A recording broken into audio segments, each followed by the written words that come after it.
18 anyos na Zumba instructor napol sa 50 anyos na byuda. Isang magandang araw, oras mga netizen na tagapanood, tagapakinig at tagapagsubaybay dito sa aking YouTube channel, Blue Angel TV, The Voice Cover.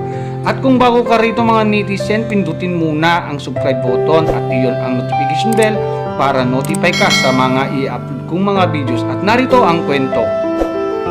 18 anyos na Zumba instructor napol sa 50 anyos na byuda.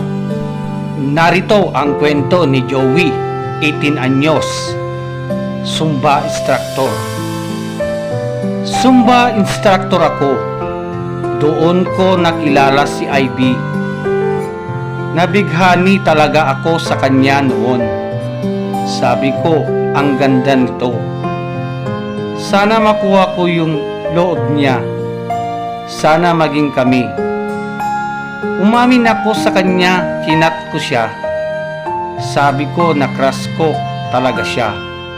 Binasted ako. Hindi na ako nag-chat ulit noon. Hanggang sa nagkita kami ulit noong may event sa sport complex. Araw-araw kaming magka-chat, magkatawagan. Hanggang sa tinanong ko na siya na pwede bang maging tayo. Nung sinagot niya ako, sobrang saya po, ang gaan ng pakiramdam ko noon. Aminado po ako, babae ro ako noon, nung hindi pa kami. Pero nagbago yun dahil sa kanya. Mahal ko talaga siya. At narito naman ang kwento ng 50 anyos na si Ivy.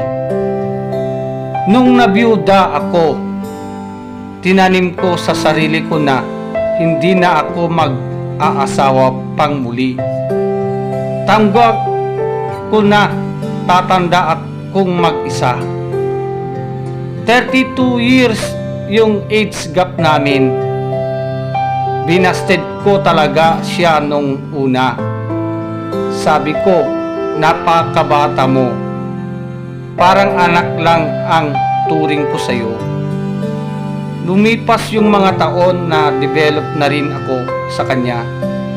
Pakiramdam ko bumalik ako sa pagkabata. Niligawan niya ako.